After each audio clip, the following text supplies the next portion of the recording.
episode. Today we have our first podcast series, and I have an amazing brother. I can't wait for y'all to be poured into.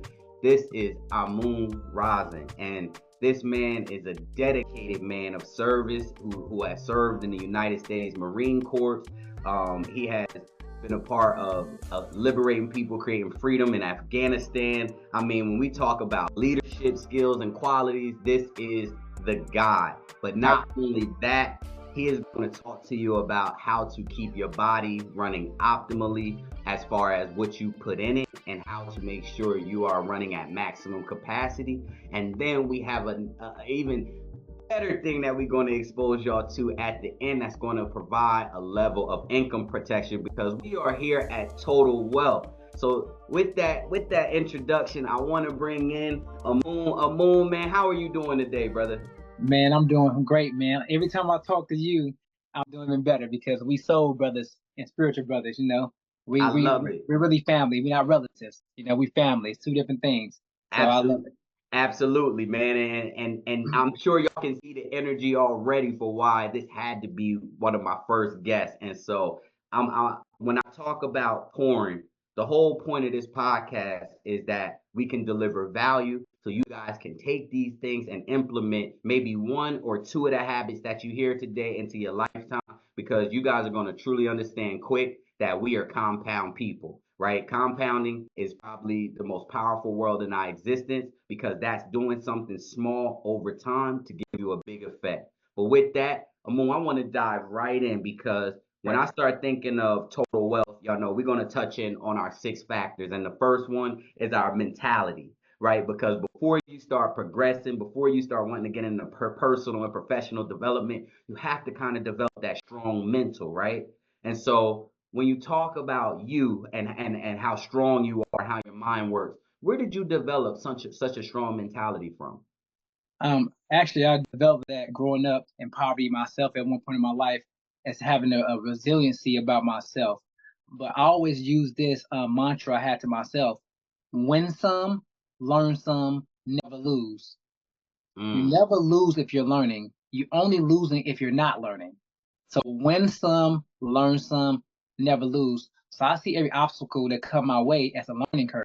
So I'm not losing because I got better. mm. Number one thing, if you if you lose, you guide. If you win, you teach. You That's know. That's it, man. That's so powerful because our number one viewers are entrepreneurs.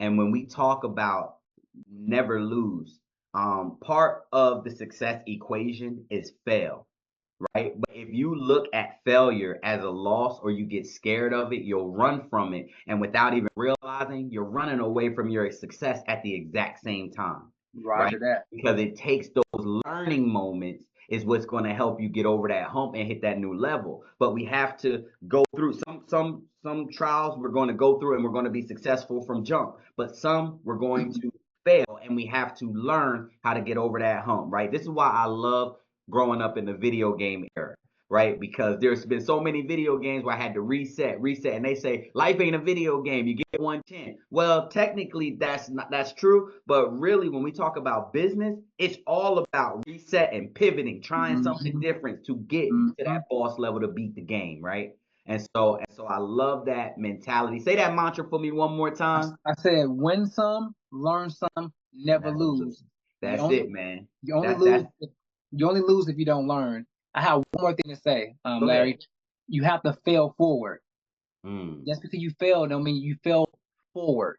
When if you fall, if you fail forward or you fall forward, you're still progressing. So fail forward. Absolutely. So when we talk about the mindset, right?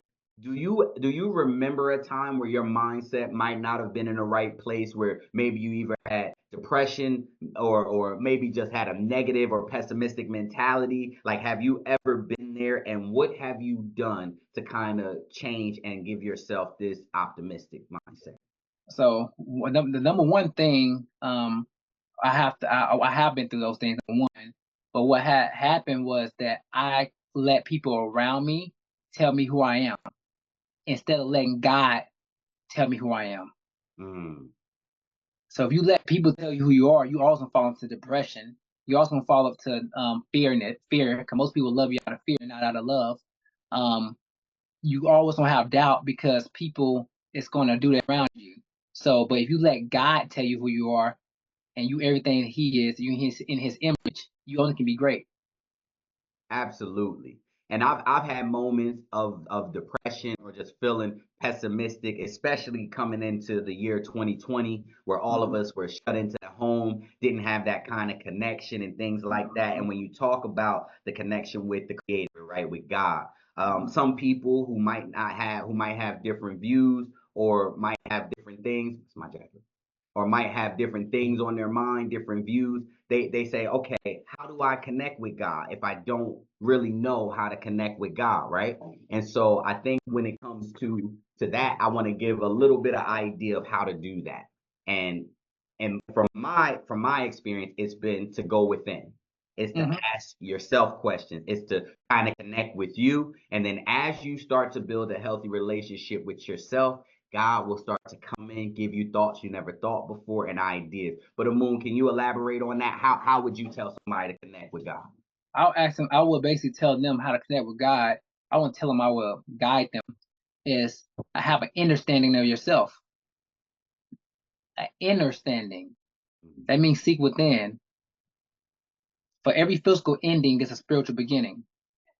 So, is this bad? Is this sucks that sometimes as people we see God, but we don't see ourselves. And He said we're the same image in Him. Mm, So I'll ask like you said, I ask myself questions, like different questions, like why am I doing these things? And the inner voice that you hear in your head, you hear your own voice. That's the inner God and yourself talking to you. Number two thing I do to help me connect on a spiritual level is I fast. It says fast and prayer, not just prayer, fast and prayer. It's both. So when you're fasting, you're giving up something so much great that you only can hear the God within yourself because you're not distracting yourself by being an emotional eater. and we don't realize how much of emotional eaters that we've become. But there was a point in time where humans ate once every 3 days. Mm-hmm. That's godlike, right? We have gotten to the Yeah, point for where sure. we eat 3 times a day. More.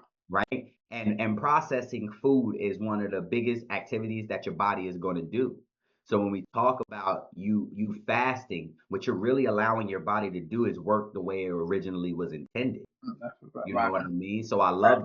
I love that. And I see me, I've been a heavy intermittent faster. So there's 12 hours throughout every day. I just will not eat Mm-hmm. because and it's normally in the morning time. My brain has the best activity. I do a lot of community engagement events, and at one event every Wednesday it's called 1 Million Cups. We do this event, and I don't drink coffee. And they say, like, how you come here? You got as much energy as all of us, and you don't drink coffee. Like, what are you doing? And I said, well, my body hasn't really eaten, but because of that, it's not sluggish. It's not spending its Mm-hmm. energy. It's not spending its energy processing food. So because of that, it's sending that energy to my brain. It's sending that energy to my blood flow, right? And so I'm structured, right? And so it's giving me that life. So I think fasting is one of the most underrated things when it comes to nutrition out there. And Yeah. so being that you done brought us into this, and then anybody who watching, I know they can see the arms out, guns out. And so we know that physical wealth is such an important component to being a wealthy individual in totality, right? And so what are some of the things that you do? You already gave us a idea of fasting. How do you handle your activity load? Like what are some of the workouts and things that you do? And also, how are you fueling your body? How do you eat? I start off by fueling. First, I'll reverse engineer the question. Is Mm-hmm. that what you feed the most grow the most? Anything in life. That's like a rule. So if I ask people this question out there in the audience, ask yourself, if you was a Mercedes Benz, what type of fuel would you put in your car? It's a new 2024 top Mercedes Benz. Most people will put, I'm pretty like 98% people would put the best gas in there. 93, I believe, 93. Mm-hmm. If you put the best gas in your car, why not put the best gas or energy in your own tank, which is your physical body? Mm. You'll work more than the car, but we look at the car more valuable than thyself. So I put in, as soon as I wake up, I drink. I'm telling you my little regimen. I wake up at 3:15 in the morning every morning, no matter if I'm going walking, which the walking moves your lymphatic system, guys. You want to always move your lymphatic system. Get you some sunlight, which helps your testosterone level. Also help your lymphatic system move as well. Because you don't want nothing that's stagnated. Anything stagnated dies. What doesn't grow dies. Mm. So I would get up in the morning, have me some room temperature water with 3 drops of oregano to kill antiviral, antibacterial. Oregano is real good for you, right? And then after that, I'll eat fruit. Fruit. People, we're frugivores, really, honestly. I'm not trying to get into this talk, but we are frugivores because your mouth go vertically and go horizontally. Everything that eats meat only go what? Vertically. So if your mouth goes side to side, it's because you're supposed to grind things up. So I eat fruit, and that give me a lot of energy. Most fruits stay in your system 2 hours, give you great energy source. So I'm putting the best energy source in my body, which is fruit. Organic fruit, place PLU number, place lookup number 9, not 8, not 3, but begins with a 9, a 5-digit number, organic. And I do that first on that regimen, eating like that. So I'm putting the best fuel in my body for my body to run as optimal. You can't believe that your body will run at its optimal, but you putting processed foods in your body. That's shooting with your eyes closed, and you hitting everything else but the truth. Mm. And I love what you're saying, man, and especially when it comes to fruit, because not only is fruit great for our energy, but it's also a great source of fiber to kind of Mm-hmm. detox and get the things that's not so healthy. Because almost anything you eat, waste is a byproduct of abundance, right? Mm-hmm. So there's only but so much vitamins our bodies needs. It's only but so much liquid our body needs, and so waste is a natural byproduct of abundance. And so that fiber is allowing you to get rid of things, like you Mm-hmm. said, traveling through 2 hours. So you know what that does? It doesn't allow sticky, gunky stuff to get stuck in your intestines, right? When we talk about men, especially men in our culture who eat the heavy cheese and the heavy fried foods, and so we tend to have a high level of cancer when it comes to colon cancer or prostate cancer. And when we talk about fiber and getting those things out of our body, Mm-hmm. fruit are the number one things. And if you really want to kick it into gear, have you ever tried a grapefruit detox? I did grapefruit, and I did watermelon, and I did coconut water. Okay, so you understand, man. If one man, I should have a warning label pop across the Oh, yeah, side, okay? it's gonna Y'all be get into this nasty. grapefruit detox. It's gonna be bad. You're gonna have some mucus come up, you're gonna have Uh, some things hit you. what's You this? ain't know. Yeah, that's true, man. For facts, word up. That's it, man. And so I love that information, brother. And so where do you stand on your liquids? Are you a water heavy drinker? Do you drink juice? Do you drink soda? What are you putting in as far as liquids? One number one thing, I don't drink any soda. I Mm. don't drink any fruit juices from the store or out to eat or anything like that. So my main number one source is gonna be coconut water. And the reason why I drink coconut water, God did it on purpose. He put coconuts high in the sky. So when you drink coconut water, it already went through a process called photosynthesis. Mm. So you're getting high grade zinc, potassium water, which is going into your body because you got vitamin, right? Hmm. Vitamin, break it up. Vital mineral. Your body needs vital minerals. So I'm putting vital minerals in my body. That's why I'm drinking coconut water. I feel hydrated. And I do watermelon juice as well. L-citrulline, all that. Arginine is in watermelon. So it's sticking to me again. Good thing sticking to me. So then cucumber juice. I'm doing cucumber juice. I'm doing things that have vital minerals. Because your body's made out of what? Vital minerals. That's it. So my standpoint is juices and watermelon and coconut water with one ingredient, because if you have one ingredient, God made it. If you have multiple ingredients, man made it. So I'm after God food and God drinks. So that being said, I do that. I drink a little bit of water, but not too much because why would I want to drink blank shots? Mm. If you're a man, you have a blank seed. Can you make babies? Mm. So I'm That's drinking something that has something in it that's gonna stick and stay there. That's why if you drink a lot of water, when you urinate, it's clear, which is not good. It's supposed mm-hmm. to have a little tint of yellow, and you still feel dehydrated because it washed out all your Right. vitamin and minerals. That's why you want to do salt tablets and stuff like that, or you want you to do things that have salt in it. But if you're doing it with the right proper things, which you're a frugivore, then it'll be sticking to you already. You'll be very hydrated throughout the day, could hydrate your cells and everything else. I love that, man. I got a bro that just started getting into the juicing, and he records himself doing the watermelon juice and stuff like that all the time. Yeah. And so for somebody who's new, with people who are just getting on their fitness journey and things Yeah. like that, what are some baby steps that you would recommend, or even parents who are trying to get their kids into a healthier lifestyle so they can build better habits? What are some of the easier places to start to kind of build out that better nutrition? Number one, you can buy you a small juicer. Small juicer. You can make if you get a pineapple, apple, and a pear. I don't know if you had pear juice before. It tastes phenomenal. Real talk. So if you get a pineapple and an apple and a pear and juice that, give your kids, they're gonna drink it up. But it's all simple sugars. So it's all good for you. It's not going to your pancreas like processed foods. Mm. Processed foods go to your pancreas, and fruit go to a different route.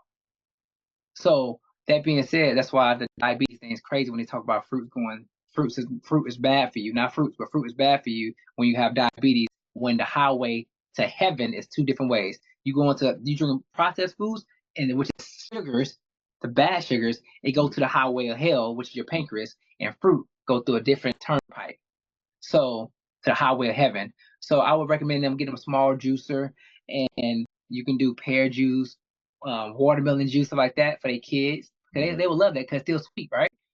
And then for them, I would say incorporate a big salad a day, and Oh, make your own salad dressing. A simple one is getting some apple cider vinegar, getting some Himalayan salt, a little bit of that, some black pepper, some cayenne, and some nutritional yeast, which is high in iron. And you mix that together and put on top of your kale and your arugula and cilantro salad. And cilantro pulls out metals out of your cell, and go for that way. Have a big salad once a day. That's gonna do a lot of different things for you.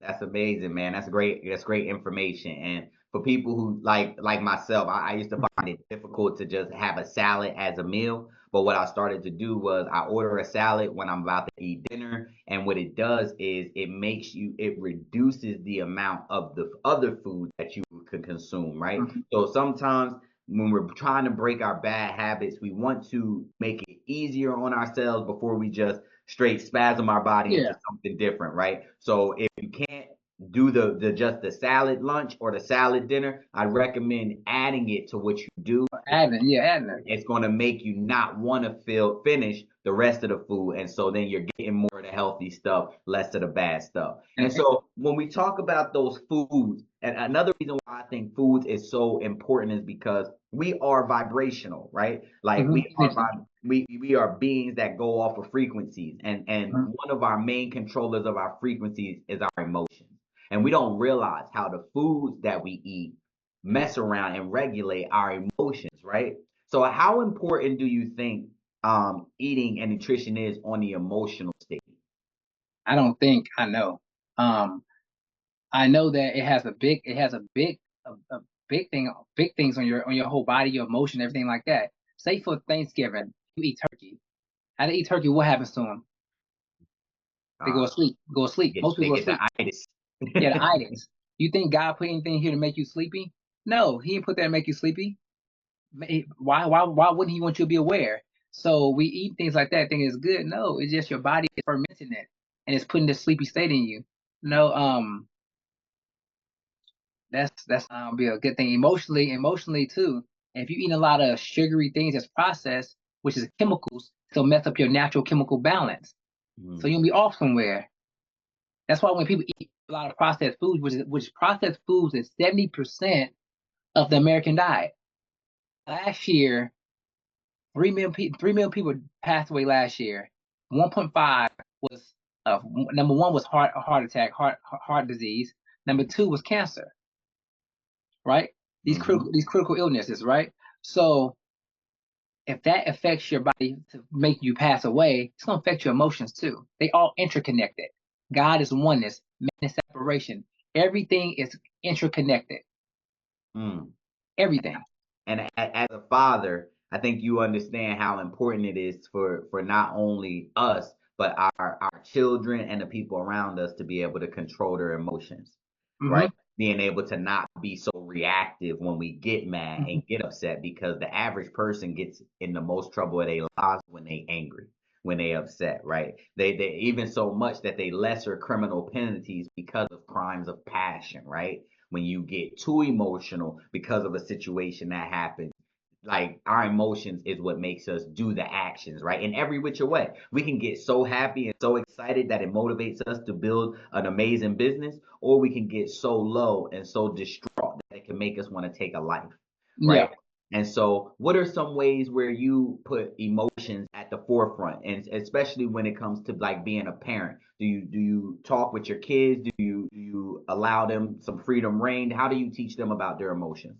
Um, I teach them. So number one thing I teach them about is well, emotional intelligence. That's number one. I think Mm. emotional intelligence is way above just what regular IQ. IQ intelligence because at the end of the day, we're emotional beings. Like you said, everything is passion, love, all these things. I feel this way. These are all emotions. I cry, I'm sad, I'm happy, I'm distraught. All these things are emotions. So I teach them is that it's okay to feel a certain way, but it's not always the truth. It's the truth to you, but not to the world. And let me give you an example. If you're a person, you have to go to work and you didn't feel like going to work, Mm. your feelings do matter, it's true, but you're still gonna go because you gotta make a living. That's having an EQ intelligence. I feel this way, but I know I still have to do this because I had to feed this and I have to do this. I want to invest in this. I want to do this. So I teach them it's okay to cry and all that, get it all out because everything you suppress turns into disease. Mm. Dis-ease. Disease, I right? love, absolutely. Dis-ease. You catch the bar. Dis-ease, discomfort. So that being said, no, EQ, being able to get your emotion out in a healthy way. You need to cry, cry, but wipe it up. Say, okay, I got it out, and move forward. Move forward. That's gonna be very, very, because it's gonna be very detrimental. Because if you let somebody control you emotionally, they can manipulate you to anyway. Mm, that's it.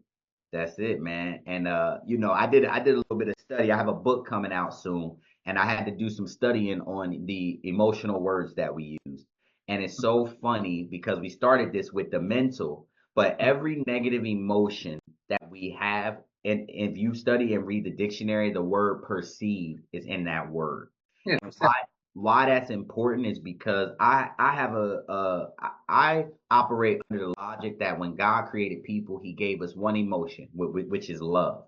But our brains are so strong and so powerful that we're able to turn that one emotion into the other 27 main emotions that we use. So jealousy, embarrassment, lust, all of these different emotions and things that we can feel all come from the predominant one. Even hate. When you talk about hate, hate does not come with the absence of love. If you don't love something, it's very hard to hate something because it mm, tends to be the transference or the opposite of it, right? And how I like to get people to think about it and equate is just imagine if you was walking down the street with a loved one, somebody walked up and shot them. The love that you had for that loved one is now going to transfer to the hate that you now have for that person, right? And so it's so important that we understand our emotions, you so know. above, so below. That's what it is. It's yin and yang. Everything has the opposite of everything. That's the universal law. So I can see that for sure. Absolutely. So tell us some of the regimen, man. Tell us some of the workouts that you're doing. Now, me personally, you do something that I'm definitely getting better at the walking. So walking in 2024, walking has probably become the main activity that I've incorporated into my activities. I'm a heavy gym person, so it's easy for me to go to the gym for 60 minutes, 45 minutes, do my heavy workout, and then I'm out of there, right? But Yeah. what I wasn't incorporating was walking and full sprints. And so, what are some of the activities that you do to stay fit? So number one, I do everything. I'm a hybrid athlete. Mhm. Hybrid. That means I do everything: yoga, Pilates, strength training, hypertrophy, Pilates. I do everything you want to do. I do. That's number one because I feel like if you just do strength training, your flexibility will be off. Because most people don't they don't stretch or anything like that, right? Mhm. So if you do everything, you prepare for anything. If you do everything, you're prepared for anything. So that being said, I do all of it. So one my regimen right now, being honest, I only go to the gym two times a week, and the 2 times a week I do full body. One week, one day I do full body upper and lower extremities. I do that, and it's like an hour and 30 minutes. Then I take a day off. I probably go run the next day, three plus miles. Then the next day after that, every other day. So the next day after, I go to the gym again, but I do pull upper body and pull lower body. So I did hit my body, my muscle groups twice a week, but then other days I'm running. So right now I'm approximately running 30 miles a week. Tomorrow I'm actually running 3.2 miles, a half a marathon, and a morning time tomorrow. So I run and I do strength training a lot of and breath work, a lot of breath work. That's it, man. I think when first off, I love that saying. When you do everything, you're prepared for anything. And so I love that. And also, I believe you have to try different things. You have to do yoga. You have to do meditation. You have to try Pilates and strength training. So you can also see what is your favorite, right? There are Explosive. some people who love swimming, but if you don't do that activity, you will never learn that that's the best Exactly. thing for your body. You know what I mean? Exactly. And so, different humans, we have the needs and wants for different looks, but the training that you do should directly affect the look that you're going for. You know what I mean? Yeah. And so I love that you kind of had put that out there. And so, this wouldn't be total wealth if we didn't start getting into the money side of things, Amoon. Yeah. And I know I know you have a good understanding, but let's talk about your relationship with money. And I like to say a relationship because I believe money is here to be respected. I don't believe it's here to be loved.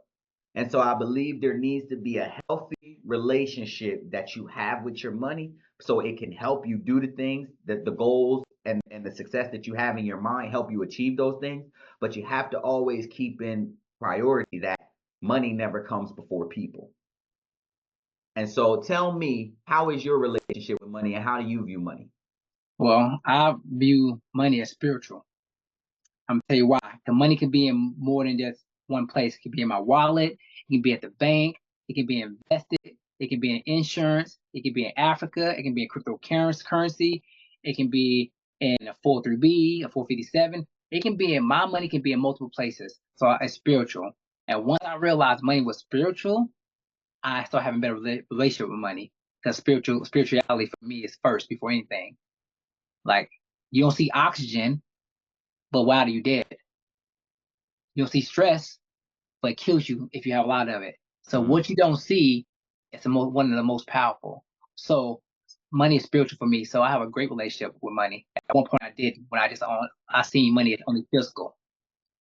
Absolutely. And I think it's funny before you get a mentor, before you get people to kind of change your paradigm on what money is and how it affects you, I think a lot of us look at money as physical and then we think about the things that we want or the things that we want to have, right? Yeah. And so, but it's important to understand that we are not human havings and we are not human wantings. We are human beings. And so Mm, when I talk with people about relationship with money, especially with people who are looking to obtain more of it. The first place I start is, who do you want to be? Who are you? Right? And how do you serve? Because, like you said, money is spiritual. And so for me, it's a result of service to other people, right? Even when the practices may not be done 100% the best, when you're serving people in their purpose, you can still make money. Let's take somebody like McDonald's, for instance, right? Who makes all that processed food, gives you food that you can get in 5 minutes, 2 minutes, get through the line. But for some people who are rushing or have high-paced jobs, that is exactly the service that they are looking for, which is why McDonald's is a billion-dollar company, right? hmm And so I think when we talk about money, number one, what are what are the ways in which you have acquired capital? And like, if somebody were to come up to you, let's say your kids, and they was just like, Daddy, what's the best way for me to make money? How would you kind of start positioning them to do that? Well, number one, I would I would ask them about their creativity because God gave you creativity. That's why He said in the scripture, He said, I gave a person, I'm gonna say, don't quote me on this, I gave a person 8 talents, I gave one five, I gave one three. Hmm. The one that had eight turned to 16. The one that had five turned to 10. The one that had three turned to six. And as one other person had one, but Hmm. they didn't make that one turn to two, they hit that one. And he came back, he said, look, you're wicked. You have everybody else multiply their talents, compound their talents, but you're so selfish that you hit it and you only have one. I say that to say this is that I would tell them use a creativity brain to make money because you make money out of your creativity brain and your mentality, your spirituality, things think better. So, but I would tell them open another thing. I would tell them to get a high yield savings account because you want to outpace inflation. Inflation probably like 2-3%, and your bank is only giving you 1%. And so if you got 1% and you got 1%, you're making money on 1% in the bank, and then they inflation 3%, you still -2 behind. Hmm. So you gotta understand numbers. So that's the first thing I would tell them how to do that is to put your money in a high yield savings account, running around like right now I'm around like 4 to 5%. If you're gonna have somewhere your money is growing a little bit, put it there instead of somewhere else.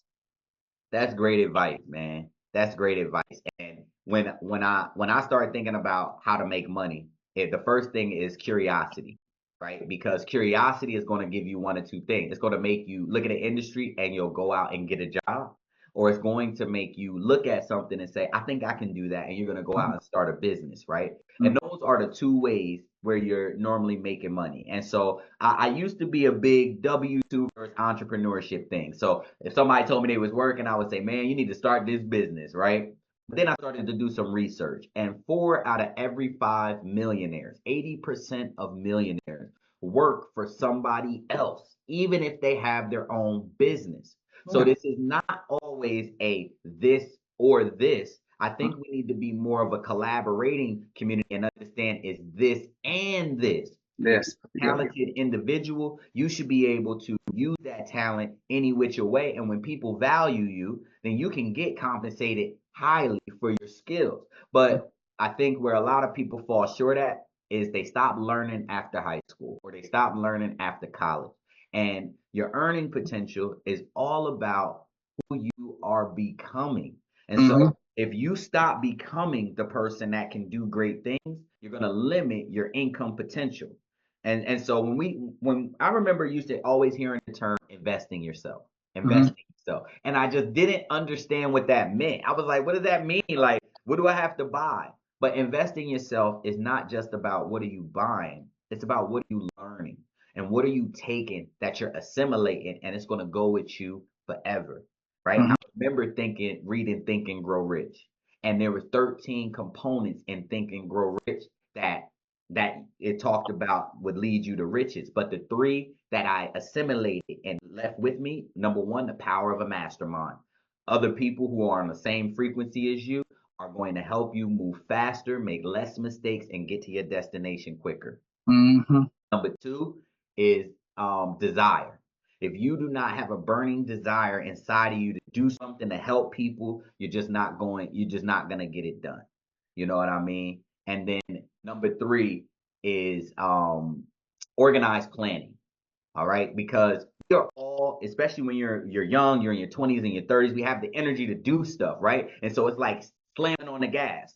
But if you don't have the steering wheel to direct it, you're gonna run into a wall. You're gonna crash into the things, right? What the organized planning does is it makes you navigate where you're hitting that gas to. Okay, so it's always good to have that motor and hit that gas. But the organized planning is what allows you to go to new heights and make less mistakes. And so those are my three that Think and Grow Rich was the first personal development book I ever read. It wasn't the last, and Yeah. it was the first I read beginning to end. Robert Kiyosaki, Rich Dad Poor Rich Dad. Dad Poor Dad was literally the first book I read, but I was so young, I didn't even understand the components inside of there. And so, being that I just touched on books, can you share with our audience a book that might have changed your life and helped you out? Um, the number one book, not number one, but it's a book that helped change my life was Tax Free Retirement by Mm. Patrick Kelly. Tax Free Retirement by Patrick Kelly. Number two book was probably It's How to Win Friends and Influence People by Dale Carnegie. Oh, And personal. another book was Money, Wealth, and Life Insurance. That was another one because it showed me what everybody else that you think they got wealth from certain places, they got it from insurance and they put money in a place to compound and things of that nature. So those are my three books because everybody want money, but don't know how money works. Mm, I'm telling you, man, Everybody want money, man, but they don't know how you money works. So you you are can't win it. dropping gems. Yeah, 'cause you can't win a game if you know the rules. We always playing a game but know the rules. And that's the reason why it's different between poverty. Um, Poverty is one of them. And then number two is rich, and number three is wealthy. I heard Myron Golden said this other day. He said he said was so funny to me. He said, "Money talks, but wealth whispers. Mm, Money talk, but wealth whispers." I said, "Man, he hit it right on the head, and that's what it is." So yeah, that's my three that's books. it. Hey, man, I love that. And I only gave y'all one with Napoleon Hill, Think and Grow Rich. But if I had to give three myself, you actually Dale Carnegie, How to Win Friends and Influence People. That's a good I one. think everybody got to read that, Read man. that one. Yeah, Because for that's sure. going to help you build your tribe, man. It's going to help you get better at sales, man. It's going to help you in so many ways you don't Yeah, even that book is understand sick. yet. And so that's one of my personal favorites. But because you said that, I'm going to name two different ones. One is called Spiritual Capitalism by Michael E. Hendren. And that book is about how to incorporate spiritual practices and principles inside your business so Send you can that. get quantum growth. Send Okay. that. I That's got you. good. Not rapid growth, quantum growth. Okay. Woo, And then like that. the third book that I'll drop is The Alchemist. And I love The Oh, that's Alchemist. my fourth. Yes, Actors. because The Alchemist is about what you are becoming. Because Mm, that book, The Alchemist, he had so many different jobs and things that he had to do, but every stop that he had turned him into a different person, which allowed him to, in the end, become the alchemist, right? mm, And so it truly fortifies that understanding of you have to be willing to do the work, you have to be willing to use your creativity, but as you do the things, he was searching for the alchemist to become it. And that is how it starts. That's how you mm, first become something. You have to have the desire to go and search and find how do you do the thing. And then once you learn, practice, mm-hmm. practice, practice, practice, and be willing to Practice. travel the journey. We all want to be on step 12. But if you ain't willing to do step 1 and 4, you're never going to get to step 12. Exactly. You know what I mean? So the Alchemist is I one of my favorites. I love that, man. That's the difference between somebody that's a professional and somebody that's mastering something. A professional plays more than it practice. A master practice more than it plays, and that's the difference. That's it. That's the difference between Michael Jordan and LeBron James and everybody else. You understand? And so, I like to use this term. It's called putting medicine in the candy. We know that our people like to be entertained. And Mm, I'm not of the mindset to say stop entertaining yourself because humans habits have shown that they're not going to stop doing that, right? yeah, for But sure. what we got to do is we got to be able to educate and make sure people are moving forward based off of the things that are entertaining them. And then eventually they'll find the stuff that we find entertaining, right? They'll find that entertaining because they'll see how it correlates, right? And so Mm, I'm a big sports guy. I watch my football, I watch my basketball. However, the reason why I really get into them is because I know how to correlate them into business. You love know it. what I mean? And so Love it. I encourage everybody to be able to do that. And so as we wrap up, man, we went through almost everything, but I want to talk about generations, man, because we are two black fathers on here having a conversation, man. And so when we talk about principles, right? Principles are probably one of the that's God's automation. Those are Yes. things that when you do, you can accept. If you do this, you should expect this, right? And so, what are two principles that you plan to teach your children so they have great success, whether they have you here or not? Number one is income protection. Mm, Income protection. If some as most people, I mean, make this clear, most people money is tied to their hands. So you ask yourself this question: if something was happening to me today that I still was living but I couldn't work, how much income do you have coming in your household? mm, If that's zero, you have to figure out passive income. How you gonna do it, right? So that's number one thing I would teach them how to get how to have income protection. And income protection, I'm gonna say it 'cause I'm proud of it. It's not death insurance, it's life insurance. Death insurance, and when somebody else, when you die, somebody else get the money, right? mhm, Which is no problem even having that because I'm tired of seeing GoFundMe accounts. And when y'all see GoFundMe, all they tell me that somebody didn't have the proper things on themselves, but they have the nerve to have eye care. mm, You have eye care, but not me care. So mm, and I'm very passionate about that because my mom passed away 5 months ago. So but we have eye care but not me care. So having income protection is life insurance, not death insurance. Life insurance. I'm gonna explain to you the difference between the two. Life insurance is when while you're living, number one, you have living benefits. So if you get critical, chronic, or terminal illness, you're covered. If you get terminal illness, 12 months, they say you're gonna pass away, your family get 95, 100% of the money up front up front. If it's $1 million, get the million dollars, right? Number two, you have an instant estate. What is instant estate? If something happens to you that you pass away, your money don't go through something called probate. If you don't know what probate is, Michael Jackson know what probate is. Elvis know what probate is, and Prince know what probate is. Probate is when they freeze your accounts for like 2 years and everybody sue you and say you owe them money, and then your family get the crumbs that you worked so hard for to set the table. Okay. And then number three is something called compound interest. Compound interest, not simple interest, compound interest. So your money and grows inside of it tax free. You can pull that money out tax free. And it's not a 529 when you have stipulations to only go to school with the money is tax free. That I can call them within 72 hours, say I need $500,000, and they will give it to me right then and there. And Uncle Sam can't do nothing about it. And why do people don't speak about this? The reason why people don't speak about this that I'm talking about right now because it's tax free. If the government can't make money off of it, they don't speak it. When we was illegal, they said it was bad for you. Now we is taxable. It's everywhere in your front face because they mm. can make money. They can make money from it. They only broadcast things they can make money from. So that's why you don't hear about it. So don't be surprised. So these are things that I would teach my kids because there's two things guaranteed in life: tax and debt. You don't get taxed, but how you gonna get taxed is two different ways. And then debt, you 100% gonna die. So why not cover yourself to have generational wealth? It says for your children's children's children. That's three generations, and most people we can't get past one. Mm. First off, that saying that you just said, there's two things in life that's guaranteed, death and taxes. Yeah, you That get that saying is why I became an accountant. My grandma said that saying to me when I was yeah, 4 years old. And I said, Grandma, who do the taxes? And she said, accountants.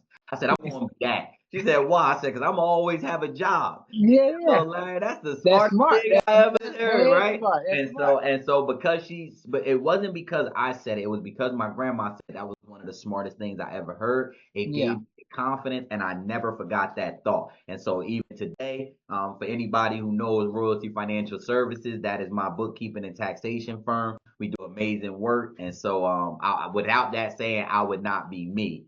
And that's then great.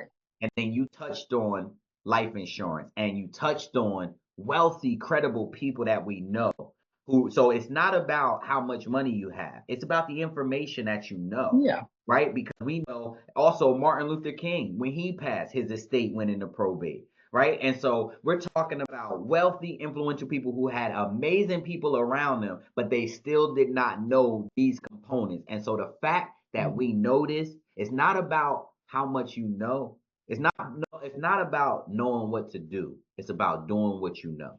Exactly. And a lot of people can read a lot of books, or they have a lot of books, but they never check nothing out.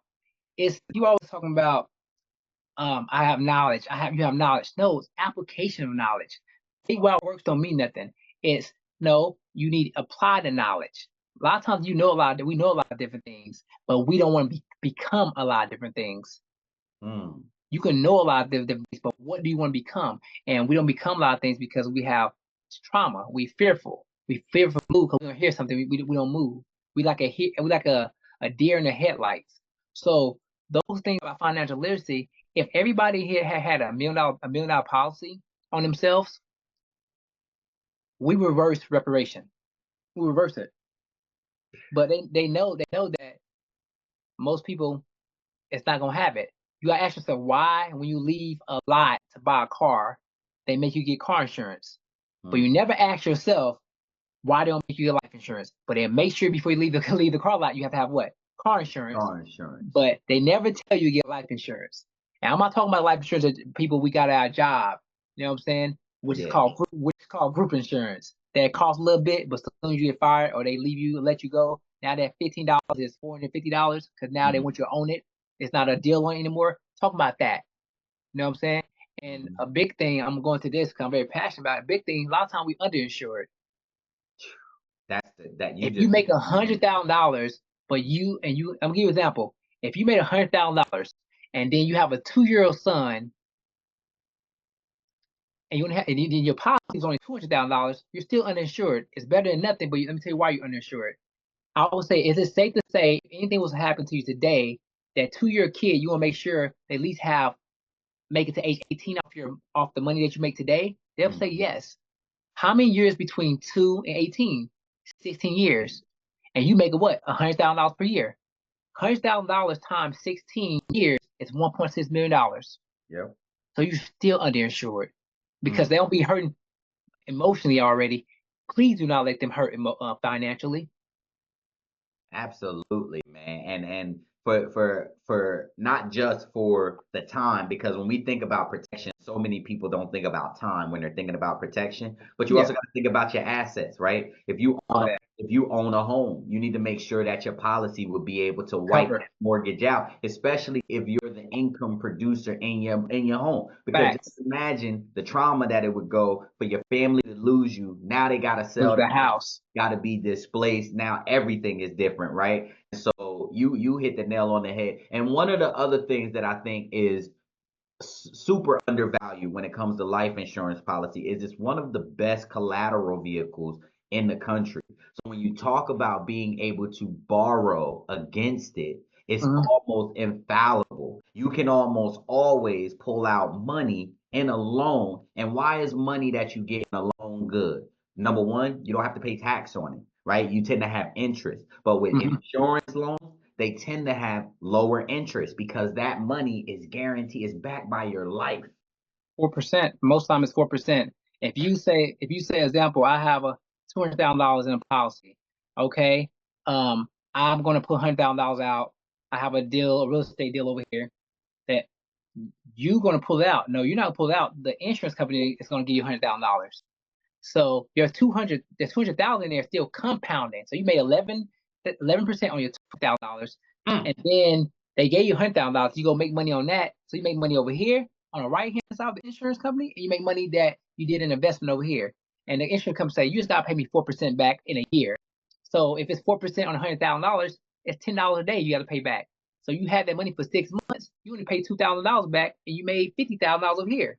So in all, you pocketed 48,000 and paid the insurance come back 2,000, and you made money both ways. But mm. we'll go pay a bank 22%, and they'll kill you like okay, Uncle Sam and Auntie IRS will get you every time.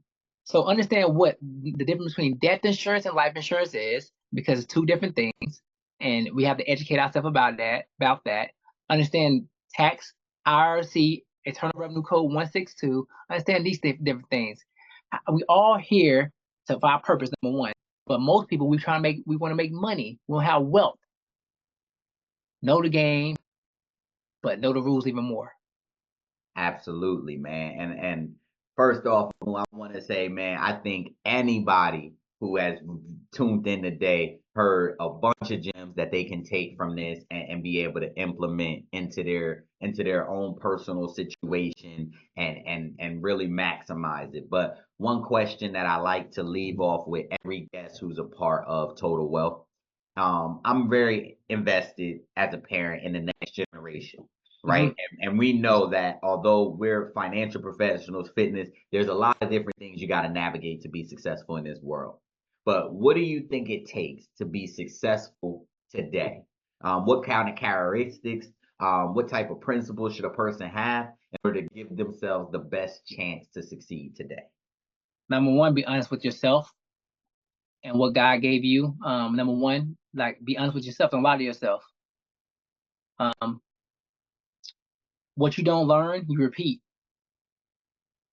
What you don't learn, you repeat. So that'll be a principle. What you don't learn, you repeat. So if you don't learn a lesson the first time, you're gonna repeat it. Number two is trust your intuition. Intuition, intuition of knowing of something of yourself. Number three, understand the difference between family and relatives. You can have somebody in your relative that just has sex, and they're a part of your relative system. But your family is your spiritual family that's gonna see your high self within yourself. They'll speak to the God within yourself or the queen into yourself. They're gonna speak into that. They not hold you to your past. They're gonna uplift your future. So that's your family. And number four for me would be your eating. Your eating. You have to have the best fuel to tackle the world's mission and vision. If I get up at 3:15 in the morning, I'll go sleep to 9:30, 10 o'clock because I'm putting the proper food in my system if I can go give out God's mission. And I say number five would be for myself would be understanding the difference between. I'll give you an example real quick. Do you know? Ask people out there. Do you know why a house on the ocean costs more than a house on a lake? And most people like they want to know why. A house on a lake, the water doesn't move; it's stagnated. The house on the ocean have current sea. Current sea, it moves. That's why it costs more. So you have to understand that in life, that everything is moving, progressing. It's a value. If you stagnated in a bed and you at the hospital, they'll cut your foot off because you haven't moved. Now it's throwing black. So God is showing you stagnation is the way of hell and a way of not growing. And you know what I'm saying? You have to change the root. Those five principles right there, Yeah. man. So man, You just, I'm telling you right now, man, just follow the man's blueprint, man, because I'm telling you, those core five right there is going to get you to where you gotta go, man. But no, Amoon, how can people follow you if they want to connect with you and see you some more? okay, you can follow me on Instagram, Amoon Razen, Amoon Amoon, Razen Razen. You can reach out to me mostly there. I want to call the action of how, like, if you want to really reach out to me, you want to change your life, want to change your perspective to how money grows, and you want to do something for your future. Because at the end of the day, we here for other people. It's not our story; it's their story, and we're gonna teach them and guide them through that. So if you're here for a change of how you want to grow your money and understand the difference between death insurance, life insurance, reach out to me on there as well. And you want to understand about health, detoxing your body, because I am a detox therapist, a holistic therapist. So you understand how to diabetes, cancer, all these different things. I'm not a doctor, but you can reach out to me on there as well because that's what we need. We need to heal. You have to change the root before the fruit. So hit them with that one more time. You have to change the root before the fruit. If the root is tainted, the whole tree is tainted. You can't have a bad root in abundance of good fruit. It don't work that way. Man, when I say gems on top of gems on top of gems, man, we're gonna have to make sure that we bring you back, brother, because Yeah, you for sure. poured into our community so amazingly, man. But with that being And said, my YouTube, Amoon Razen too as well. okay, then that's it. Amoon Razen. Catch him on YouTube. But But no, man, I think this is what total wealth is about, man. It's about not gatekeeping. It's about giving people the best ideas and as many as possible because as Jesus said, there are many pathways to the house of his father. That Hmm. means there is many ways that we can be successful here. It's not just one. I know many professionals who make a lot of money because they are mentally wealthy. They are very smart in one place and they speak about it, right? Professors. They might be overweight, they might be atheists, but because they are great mentally, they are living a good life, It's right? four ways: spiritually, emotional, mental, and physical. Simp. Spiritual, emotional, mental, physical. Be spiritually wealthy, emotional wealthy, mental wealthy, and physical wealthy. And three out of those four are intangible. You cannot see it. The only one is number one is physical, and that's 25%. So what you feed the most do grow the most. Eat your spirit and the intangible things first, and the physicality last. Boom. And so with that said, guys, we're going to sign out. Amoon, I want to thank you for your time, man. I really do appreciate it. And to my community, never forget, if you ain't tracking, you ain't trying.